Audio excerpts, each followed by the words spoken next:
Hello, my name is Matthias Cavodio. I'd like to welcome you guys to my channel. Today, we're going to talk about a fantastic Namor miniseries that came out right after Marvel Civil War, the first one back in 2007. We get the 6-issue story that tries to shake up Namor's status quo. There's a couple things that don't work in the story. Like, let me just check again who the writer. Matt Cherniss and Peter Johnson are the writers of the story. There's a lot of really cool things in this story, and there's like one thing that just really doesn't work. I do recommend you guys go read it. So we start off with the mystery. Iron Man arrives to Atlantis. It's been totally destroyed. Then we jump to what happened previously. We got to this small town USA parade, which suffers a terrorist attack. And what we discover in this terrorist attack is that the perpetrators of this crime were of Atlantean descent. So we discover that Namor actually has spy cells across the United States. He thought there were 12. There's a 13th cell he had no idea existed, had gone rogue. The U.S. government, obviously, they're going to flip their ship because basically a town was just destroyed by a foreign force. Namor has a history of attacking the United States. Also, he was on Captain America's side of the Civil War. So, we want to make Namor pay for what happened. Namor, we have Tony Stark, Iron Man, who's trying to be the middleman, trying to stop the U.S. government from totally obliterating Atlantis. He gives Namor a very short timeline. He says, hey, do what you can to clean your name. Try to find out who the hell this terrorist attack. Namor knows it's tied somehow to Nitro. The character, the main villain, that actually is the one responsible for the Civil War itself, ended up in Namor's power after the Wolverine tie-ins into the Civil War.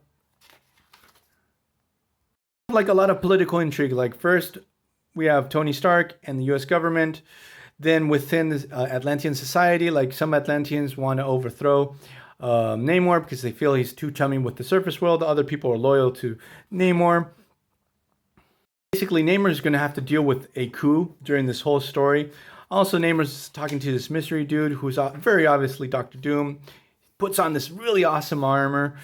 He's going to try to find the responsibles of this terrorist attack. So he's able to escape Atlantis. So Namor goes directly, asks help from the X-Men. Wolverine, when he arrives, like, get the hell out of here. Like, we're dealing with enough problems. Like, this is during the time of the 198. We have the Sentinels around the mansion. Wolverine tells them, like, don't, like, go away. We don't want trouble.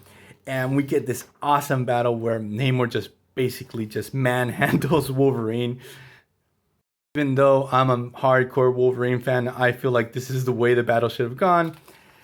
Namor is approached by Xavier, and Namor wants to use Cerebro to find these lost cells. So Xavier actually doesn't want to collaborate with Namor. He doesn't want anything to do with him. He's sort of bent out of shape that he has these terrorist cells around the United States.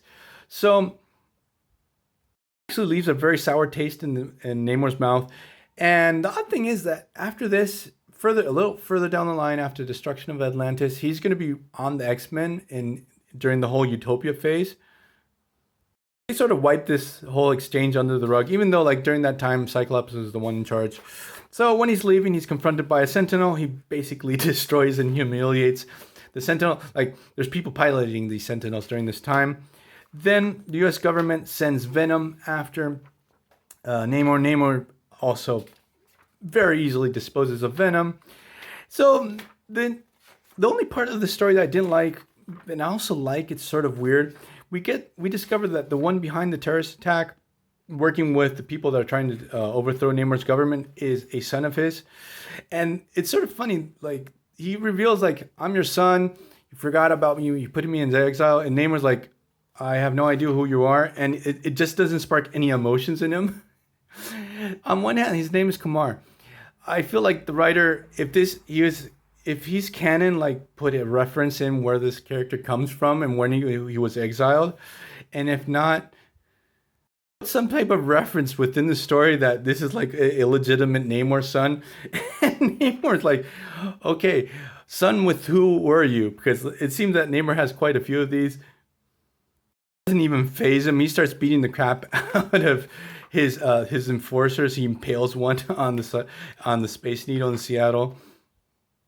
Namor does because his son Kamar did another terrorist attack. So basically, he knows the cards are on the table with the U.S. government. Like he can't go through a war, a full-on war. So what he decides to do is evacuate everyone from Atlantis and use his son. He's going to tie him to the throne and knock everyone off, make everyone think, because he's going to sort of have the same DNA.